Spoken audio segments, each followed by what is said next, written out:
છેલ્લા 27 વર્ષથી કોંગ્રેસમાં જોડાયેલો છું. હું ને મારા પત્ની બંને થઈને 5 ટર્મ ચૂંટણી લડ્યા છે કોંગ્રેસમાંથી.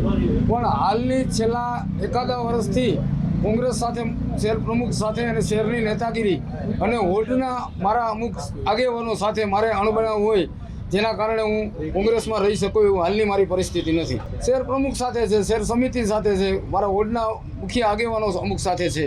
એ તો ઘણા સમયથી આવેલો છે. જ્યારે રાતો એ લોકો આપમાં ગયા હતા અને મેં ફરિયાદ કરી હતી, ત્યારથી પછી પ્રમુખ સાથે પણ એવો બધો બનાવો છે મારા. આ ટિકિટ કપાણી એની પણ મને થોડી નારાજગી છે. કોળી સમાજને હવે અમે 2 દિવસમાં ચાલુ કરીએ છીએ આજથી જ, અને સમાજ નક્કી કરશું કે આગળ શું રણનીતિ. ત્યાં અમારા હોય ત્યાં વધારે રહેશું અને બાકી બધે રહેશું. એમ વોર્ડ નંબર 4, 5, 6, 15, 16 અને 18 જ્યાં કોળીના મુખ્ય વસ્તી છે, ત્યાં હું છેલ્લા 30 વર્ષથી કામગીરી કરું છું.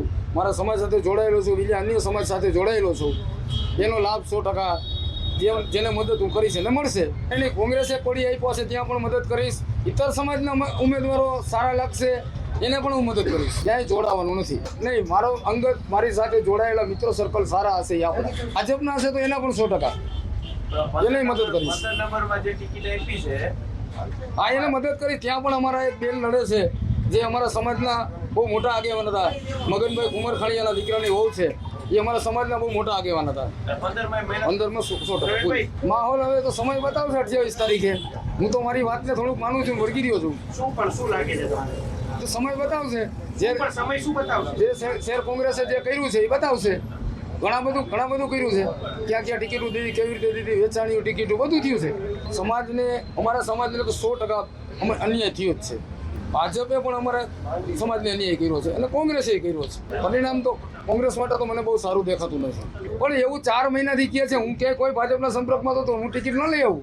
અમિત ચાવડાને રજૂઆત મેં એ કરી છે, મને નિવેદન ઉપર મેં માફી માગી લીધી અને મને એમ કીધું કે વાંધો નહીં, હું તારા ટિકિટના પ્રયત્ન કરું છું.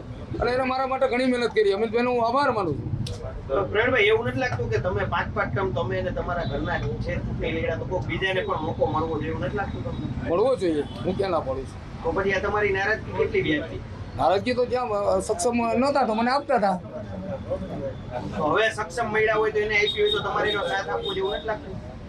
અત્યારે જેને સક્ષમ હોય છે કદાચ અને ટિકિટ આપી હોય તો એને તમારે સાથ ન આપવો જોઈએ? સક્ષમ હોય તો જીતી જશે. તો તમે સાથ આપશો કે નહીં? ના, હું નથી આપતો. કોંગ્રેસના ઉમેદવારને નથી આપતો.